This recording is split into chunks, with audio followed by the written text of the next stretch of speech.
Hey, everybody, you are listening to the Soberful podcast. And I am joined today by Deb. Hi, Deb. Hey, Veronica. So I did a podcast episode. You guys may have heard it a few months ago. It was called Think You're Too Old to Get Sober. And it was one of my lovely clients who was 76 when she started working with me, and she's 77 now. And she's just, living her best life. Her health has improved, all that kind of stuff. And I think one of the things that people say to themselves is like, I'm too old, it's too late. And then Deb reached out to me and was like, hey, do you want to do one on think you're too young to get sober? And I was like, yeah, let's do it. So, okay. How long have you been sober for, Deb? I was 2 years in September. Wow. Because it was 2 years ago that you worked with me. Gosh. Yeah, quite literally. Yeah. And I think that was part of why I felt inspired. Because I just thought it felt like such a milestone for me. So, yeah. Gosh, it's gone fast. Okay. Let's start with, first, how old are you now? 31. 31. So you were 29. So yeah, I was 27, very close to that. Tell me a little bit about your drinking.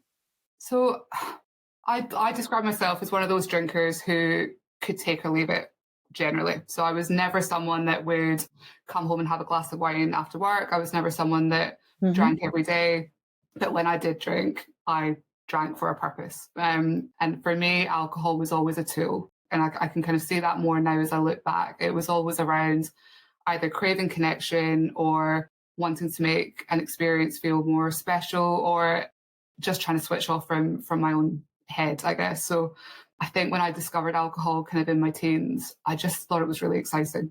It was kind of this ability to go out, have a great time with my friends, and there was never any really consequences to it. And it very quickly became part of my identity. I was one of the friends that would always want to kind of get around in, would be bringing the Prosecco, would buy the round of shots that kind of nobody asked for. And it worked for a while until the consequences started to kind of kick in. And I think for me, it happened slowly. So I went to university in a place called Newcastle, for anyone that doesn't know it. Amazing city, amazing people, amazing nightlife, extremely big drink. It's in the north of England. It's in the north, and it is a big drinking culture, right? Yeah. I mean, if anyone's ever heard of something called 3 trebles for a fiver, which is quite literally 3 shots of vodka in a drink, that would be, our pre-drinks. It was just, oh my God, it was just mad when I actually look back. Yeah. But it was normal and it was fun and it was a great thing. But I think what I started to realize after these kind of nights out with uni friends was that I always seemed to take it slightly too far, or the story would always kind of end up with what did Debbie do, but not always something serious. It would be Debbie ran off again, or Debbie's the most hungover, etc. So I started to get a sense that alcohol and me didn't always feel like a good fit. And I think that was the kind of first indication that alcohol affected me more than it did my friends. But it was so normalized, and there never really seemed another way to be, that I kind of just ignored it and powered through. Graduated, moved back to London, went into a corporate job. Obviously, drinking is a huge part of that as well. And again, just never really stopped to think about the kind of consequences of the fact that I was feeling rubbish every time I drank. I just normalized it. Yeah, you just think that's just part of the deal, right? You just, I'm going to feel like crap, but I just, Yeah, exactly. You just kind of brushed off the hangovers. You brushed off the kind of, embarrassing texts and all the different types of things. But I think after a couple of years in my 20s, I started to think, right, this just doesn't feel right. And I had a particularly bad night out, kind of in my 20s. Nothing serious happened, but I just had one of those horrible weekends where you just feel so much anxiety, and I just thought I've got to take a break. So I actually took a year off alcohol. Kind of, I think it was around my mid 20s. But I white knuckled it. It was very much I have to do this because I can't face, another hangover, or I don't want to embarrass myself in front of my friends again, type thing. But I had no resources. I had no tools. And I learned so much in that year because I was forced to look at books and start to kind of explore what sobriety meant for the kind of first time, because it was so kind of foreign and alien to me. I didn't know anyone that didn't drink.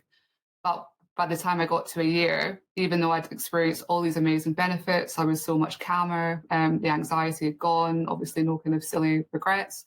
I didn't really know what to do with it, because I just felt like I'd done this thing, I'd achieved this year off, but I couldn't possibly imagine giving up alcohol completely. And I went straight back and then kind of muddled through, the next couple of years of my 20s. And the consequences just got worse. The feelings of anxiety got worse until I just got to a point where I thought, this just can't continue. It's just not right for me. And then, I've been 2 years sober since. That is my story right there. Like, just exactly, that's how I felt. Like, just binge party girl, right? And never kind of really considered the link between my mental health and the drinking. No, to be honest, I think that's why I resonated so much with your book at the time. Because I think one of the things that kind of put me off stopping was I didn't feel like I neatly fit into a category of someone that didn't drink. So because I wasn't a drink every day, because I wasn't didn't have any kind of health consequences, if I ever spoke to certain people about the fact that I drank, they went, well, you're not that bad, or you just need to automate your drinks, so you just need to drink a bit more water, or everyone gets hungover. I didn't feel like I had an excuse to stop. But actually, when I read your book and I kind of saw the broader picture of what actually getting sober means, and the kind of practical aspects, and the fact that it's about improving your life and making a healthier lifestyle choice, I think it was the game changer for me. And we can touch on this, there's been so many things I've done differently this time round, but I think that's the one thing I'd say to anyone who is of a similar age, who feels the negative consequences of drinking and alcohol, is you don't have to identify as a certain level, or you don't have to get to a point where everything is terrible. If alcohol is not serving you and it's taking more away from you than it's giving you, then why not consider a life without it? And I think reading your book was the first time that I kind of shifted my perspective, because it was opening up this idea of, why would you not do it if it's going to make your life better in all these different ways? And obviously the fact that you did it at a similar age helped as well. Yeah.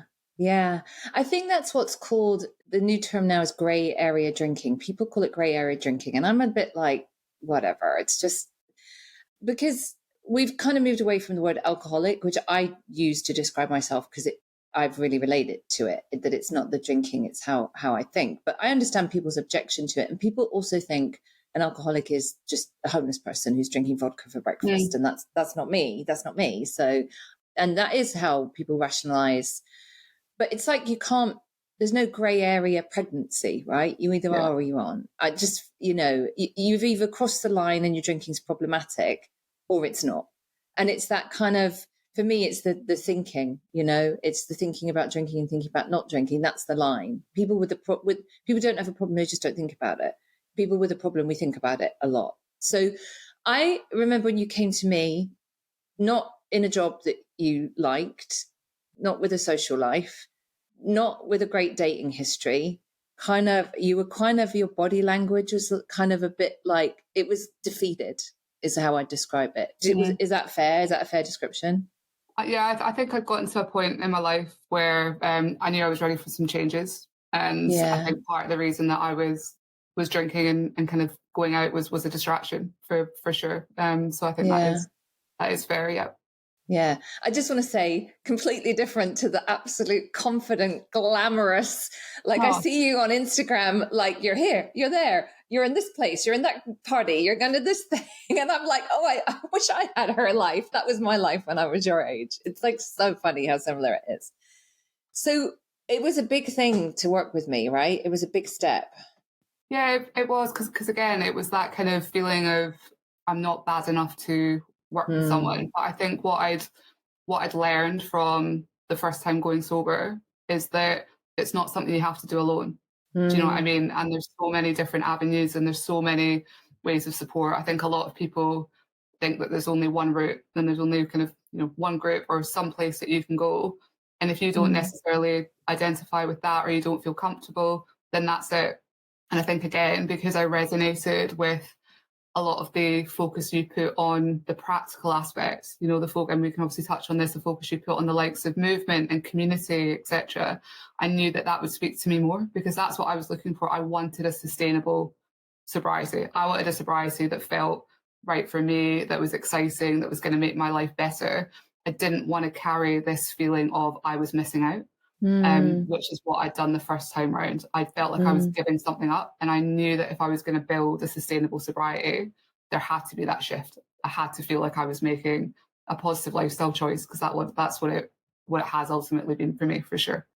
Can we talk about like that for a minute? Because that is huge, especially when you're younger. So I felt like my life was over, like I was just never going to go out again, and it was going to be really boring. Did you feel like that?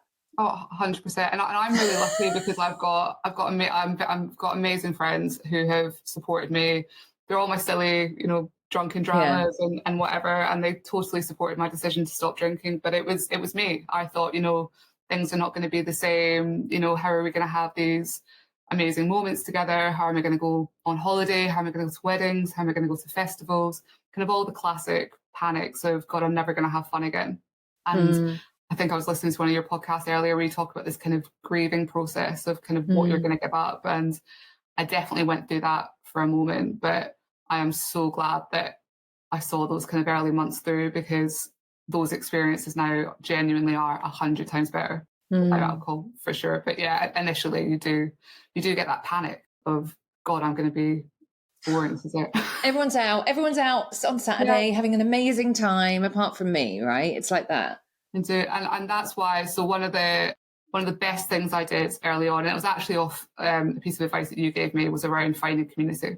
Because I know this story. Tell me the story. Okay, go on. So the first time I did it, it was really lonely. Again, amazing friends, could have spoken to them about anything, but I just didn't feel like they fully got it sometimes, and I didn't want to feel like a burden. I didn't want to kind of have the same conversations. So when I spoke to you about that and about this kind of fear of being lonely and losing connections or not being able to build new connections, you suggested kind of exploring sober events and communities for younger people within London, which is where I went to my first event by someone called Millie Gooch. For anyone who's not heard of her, she founded Sober Girl Society, massive kind of trailblazer in the space, so doing amazing things. And I just went on my own, and I just thought, I'll just go, what's the worst that can happen? And ended up meeting two. How nervous were you? Really nervous. I mean, I'm quite good at meeting new people. Can talk rubbish for England, but because I didn't know what to expect. I didn't know what I was walking into. I didn't know the type of people that were going to be there. I didn't know if it was going to be a negative environment. Because obviously a lot of people associate getting sober with a negative thing. Couldn't have been further from the truth. Just such a positive, happy environment, mix of ages, interests, backgrounds, etc., and just so welcoming. So within about 5 minutes, I thought, God, I'm so glad I did this. So really recommend it to anyone who's looking for some support in this space. But I made friends with two girls quite quickly. We just realised we kind of had similar interests, etc. And we were kind of going to leave it there. And I just realised, God, I'm just going to have to go for it. And I said to them, look, can I have your number? Can we start a WhatsApp group? Because I thought I'm going to have to be the one to kind of just keep this going. And then from there, we joined other events. So there's lots of other kind of different setups within London. There's a space called Sober and Social that Emily started, which is kind of big events and things. And we just started going to kind of random meetups and just quite literally bumping into people who were really similar and adding them to our WhatsApp group. So there's around kind of 15 of us now, and it has been one of the best things that I've done in my sobriety. One, because of the friendships I've made, because actually I've now got this kind of networking community that I can always kind of talk to and rely on. But also I was looking for people like me, which was people that just didn't want to drink anymore, but didn't want to give up their life. And one of the biggest things that bonded all of us was our love of music and our love of going out and socializing and still wanting to be in pub environments and bar environments. And it was just amazing to have people who had exactly the same mindset as me, who would go to those things with me, and I just didn't need to feel alone. So I think if I was looking back to myself in those kind of early days, that's the first bit of advice I would have given myself, is put yourself out there early on and find those connections and meet people. Because it's not something you have to do alone. And I think if I had done that the first time round, I probably would have sustained it. I don't think I would have gone back. That's amazing. Because I remember that you telling us about that in the group, and it was a big thing. I remember at the time, you were really nervous, and it was like, oh God. And And it was really life-changing for you. I think I just saw it. It's so different from when I got sober. I mean, it was all sort of AA. Anything sober events was all AA. There wasn't any alternative. And it's so important. And if you live near London or if you live near a big city, it's a no-brainer. This stuff is going on now in most big, areas. Like, it's not that hard. Yeah, no, absolutely. And because I think the thing is, it is becoming more normalized. There are so many people that are now, exactly. So many people now that are just choosing not to drink for, for lifestyle reasons. I mean, it sounds a bit like a midlife crisis, but half my mates are either getting married or running half marathons. Like, it's true. Everyone's either on a health kick or they're making a big life decision. So it doesn't feel as abnormal now to kind of go out and not drink. But what I would say is actually just being in those spaces, it is different because it is special to meet someone that's on the same journey as you, that's kind of navigating some of the same challenges, because you are probably going to feel a bit uncomfortable when you go to your first wedding sober, or you do your first holiday sober, or something like that. And I think just having even just a group just to check in with, to say, I feel a bit uncomfortable, I just need a bit of support, or what would you do in this situation? It's just a game changer. Because it just makes you feel less alone. Because as much as it is normalized, like there's still stigma. Yeah, especially when you're younger. I mean, now I'm older. I'm in my 50s. I mean, everyone drinks. They all drink. So it's every generation drinks. But I think when you're younger, people are more likely to be like, go on, have a drink, mate. I just feel like nobody's done that to me for years, but I did remember it in my 20s and 30s, early 30s. Yeah, I think that's part of the fun, to be honest, is actually sharing some of the ridiculous comments that you can sometimes get, and just not taking it personally, because that's been the big kind of mindset shift for me, is just not taking things personally. So if someone makes a comment that isn't great or isn't supportive, or makes me feel uncomfortable, or tries to make me feel uncomfortable about the fact that I'm not drinking, I don't take it personally anymore, because I know it's either more a reflection of them or they just don't understand. Because actually we still have a long way to go with normalizing the fact that alcohol doesn't serve a lot of us. And I think it just kind of takes that pressure off you as well, because I think that's the other thing that I struggled with the first time round, was just this feeling of having to apologize all the time for not drinking and feeling awkward and the odd one out. So again, having that community of people doing something similar and making a positive choice, it's just really reinforcing, I think. So I was going to ask you, what were your sort of big learning and growth, like not taking things personally? That's definitely one of the things I teach. Like, that's huge, because it's a shift in perception, isn't it? Massively. And I think the perception thing's the biggest piece for me. So it was the perception shift from feeling like I was missing out to shifting to what I was gaining. And I think one of the first things that I did quite early on was educate myself, was genuinely just immerse myself in all the literature, all the facts around alcohol, like what it actually is, what it does to my body. Because again, it depersonalized it. So it was less you're broken because you can't drink, quote, drink like your friends can. Actually, it's a chemical that doesn't agree with you. And that's how I see alcohol now. I see it as just something that doesn't agree with me.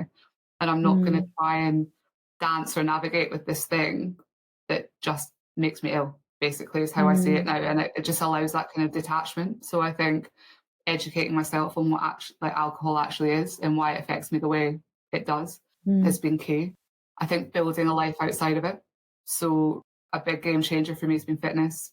I kind of got into weights around the same time that I stopped drinking, and that has been amazing, because it's about just having that thing that allows me to channel that energy elsewhere. Because half the time I was drinking because I just had energy that I just wanted to direct somewhere, whether it was excitement or frustration or sadness. And I would just channel it into a drink or a bottle of wine with my friends, or a night out. Whereas now it has to be physical for me. And it sounds so basic, but it has to be a walk or going to the gym or just doing something to move that energy in my body. But it also helps having things like that to remind you why you don't drink. There's nothing I love more now than waking up on a Sunday morning and going for a walk or going to the gym. And it sounds so basic, but that's something when I was drinking, I would never dream of exercising on a hangover. Like I would just not. So it's, I think it's looking for those tools that make being sober worth it, like getting pleasure out of exercise. and the likes of that.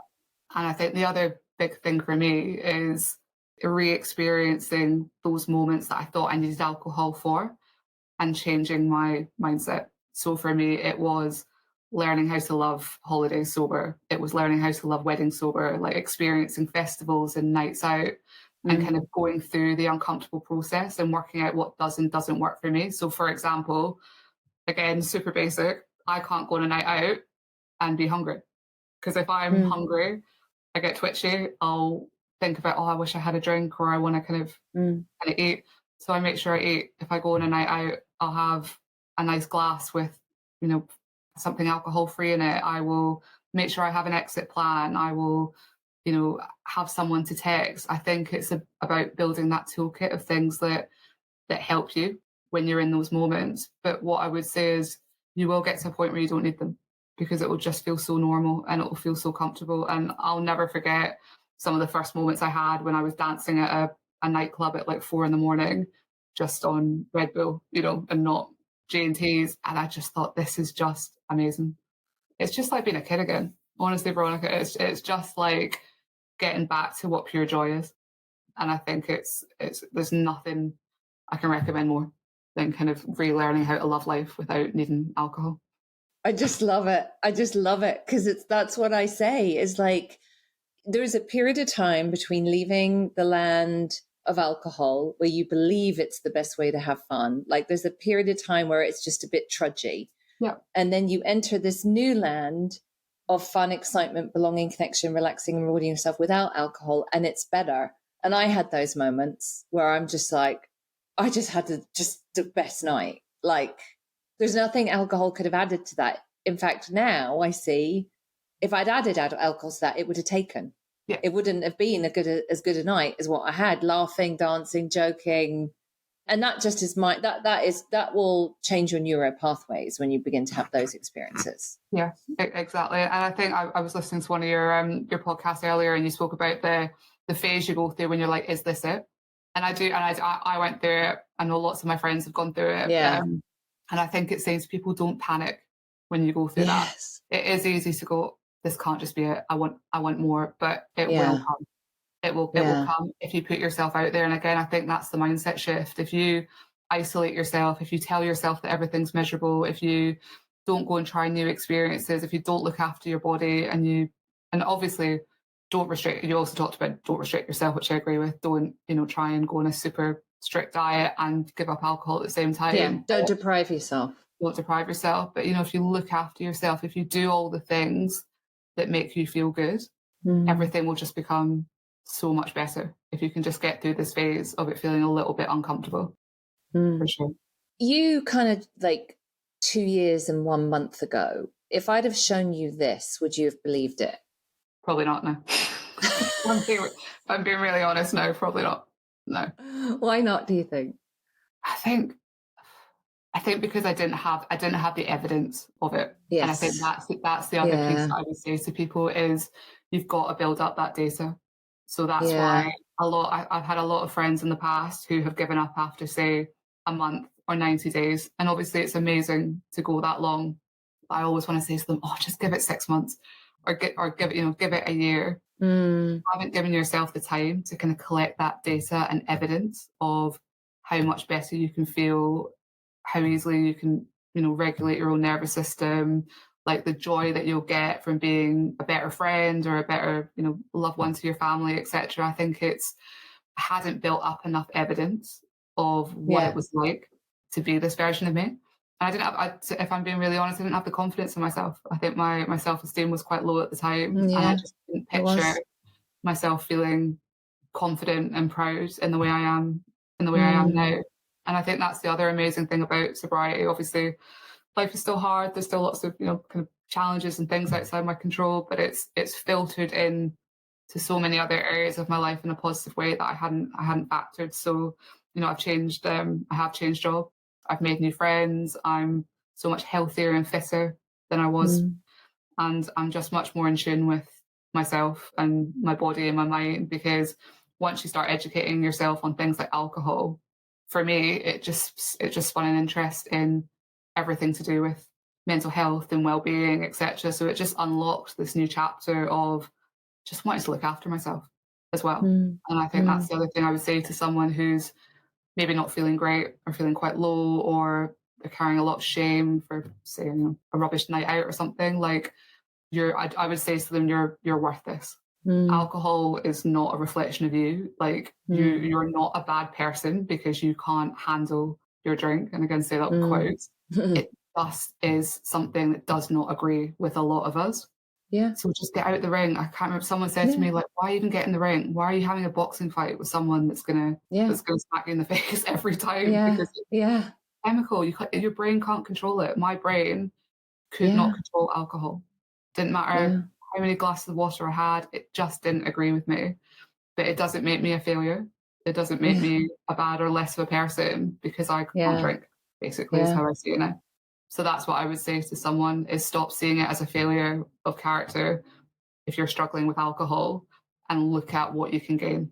And I would use, Instagram, obviously you have to be a bit careful sometimes, but look at other sober influencers and look at how other people are living their life, because that was really helpful for me as well, actually, was just seeing evidence of other people having this amazing life without alcohol, because I hadn't really seen it, I guess.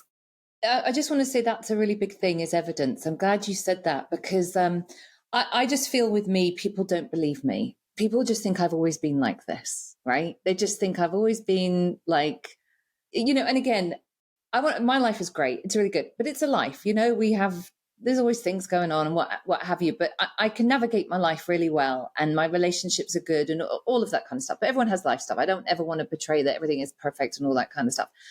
But I know people look at me and think I've always been like this. Like, it was no big deal. It was really easy. I was really lucky. And none of those things are true. None of those things are true. Like, I was in a very, very, very bad place. And that's actually a really good place to be, because the best gift you'll ever get is the gift of desperation. When you're desperate, you'll do whatever it takes. And I think what everyone does is they look at everyone else and can see, well, I can see how it will work for you, right? Yeah. People will be watching this step and going, well, I can see how, for her, it would work for her, and she got her WhatsApp group, and those things will never happen for me.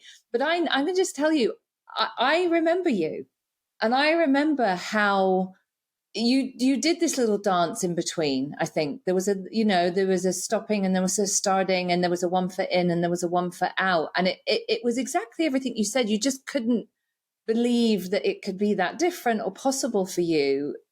And it was definitely the meeting other people, I think, was the tipping point. But the evidence bit, it is hard. But do you know what it was as well, Veronica? I remember at the time, I felt quite offended by this, but it's probably the best bit of advice you gave me. You told me I'm not that special. You went, you're not that special. Like, you're not the only person who is turning 30 and alcohol's not good for them. And I remember thinking, no, you don't get it. Like, all my friends drink and nobody else is doing this. And that's why you said to me, go to the community events. You said, I know that you're not the only person, because I've seen these events. I know that there's other people in their 20s and 30s who want to socialise sober. It's not just you. And I remember thinking, oh no, it's going to be rubbish, or there's going to be no one there. And I was totally wrong. And it's true. Like, you are not. You might feel it can be really lonely when you are on a Sunday morning having to deal with the consequences of a hangover and regretting whatever text you've sent. It is so lonely, and I wouldn't wish that on anyone. And I never want to go back to that place. But you're not alone, and there are so many people who are making this choice, and I'm constantly meeting them. So that's what I would say to anyone. I had someone message me the other day who's kind of based up north, saying, where did you start? And I just gave them the exact same, bit of advice that we just spoke about. Go and educate yourself, go and read the books, go and listen to the podcast, hear other people talking about this so it feels normal, and then put yourself out there. Even if it's not physically, go online. I know Millie Gooch runs online weekly meetups where people can go and dial in and introduce themselves. There is a way, if you want it bad enough. And I know it's hard, and I know lots of people, probably aren't as kind of, shouldn't say outspoken, but maybe more introverted. I get it. Go the virtual way. Turn your camera off. It's just listening to other people's stories and just feeling less alone and seeing other people doing it differently. It just allows your brain to think, what if? or why not me? And that was the kind of game changer for me, was just seeing other people doing it and think, okay, if they can, what's my excuse? I would say. Yeah. I say that to all my clients. I say, no offense, but you're not that special. and it's true. We do. We think we are. We think we're really unique, and our situation and circumstances, nobody else has. Nobody else has our problems. Nobody else has our situation. Nobody gets it. Nobody gets what I'm going through, because what I'm going through and it's just not, sorry, it's not. We're really common garden. No, and it is. And it was probably one of the best bits of advice you gave me. But it also taught me that I'm not broken, because I think that's another thing that a lot of people feel when they kind of reach this point is, God, I must be broken. And I think that sometimes prevents people from making the change, because they just don't think they're worth it. Yeah. So that's another thing I would encourage people to do. Tell me, so what's next? What's in the future? Tell me what your life looks like now. What plans you have in the future? So I've changed career, and I work in wellbeing, which is amazing. Again, that was kind of always a bit of a pipe dream for me. Yeah, I remember that happening. You really didn't like your job. You didn't. And this opportunity happened. And I think I said this to you, that opportunities will come your way, and it did, right? Yeah, no, it's been fantastic. I think for me, it's just continue to just invest in my health and wellbeing. Right. For me, I'm no longer focused on kind of the years and, I just want to get to third year sober. It feels so normal for me now, and I never take it for granted, and I would never, and I say that to anyone, I never take sobriety for granted. I'm always really conscious to be grateful for it. But I feel like I've built a sustainable sobriety now, and I think that's something I've stolen from you as well, but it's the truth. It feels like this is how my life is supposed to be.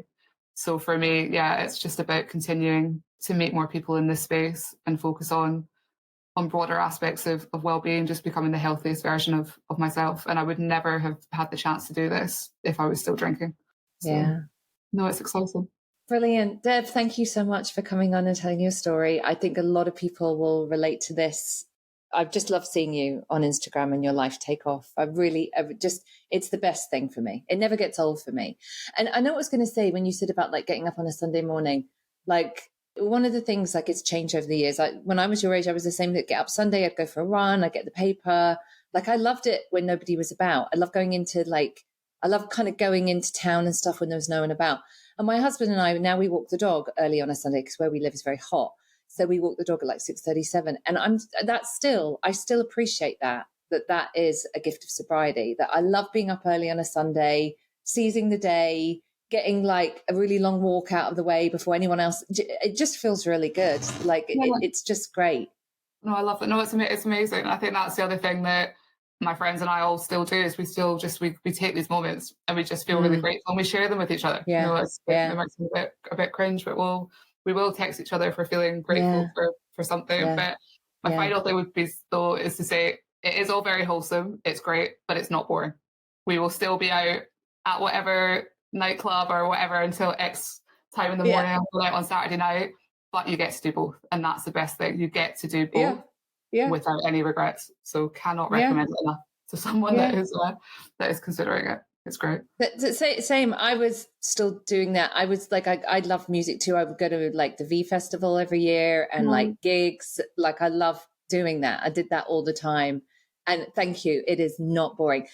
Can I, when I come back to London, can I come with you, or am I too old and frumpy? There is no such thing as too old. So 100%, definitely. Because I want to go to that. Like I can tear up the dance floor. I love to dance. I was in London this year with a friend of mine, and we went out. We did go out, and we went somewhere. We're like, oh my God, we're old enough to be everyone's mother. Let's go. We were like, let's go put our feet up. But yeah. Okay, I'll hold away. Yeah, that's the thing. You don't flag when you're not drinking. That's the thing. You can outlast everyone. I will outlast anyone on a dance floor. I'll take that challenge on these days. Yeah. So, no, 100%. Okay, it's a date. Next time in London, I'm going to let you know, and we're going to go out dancing. Amazing. We'll look forward to it. All right, everybody. Thank you so much for listening. Let me know what your experiences are, and if you relate to Deb's story at all.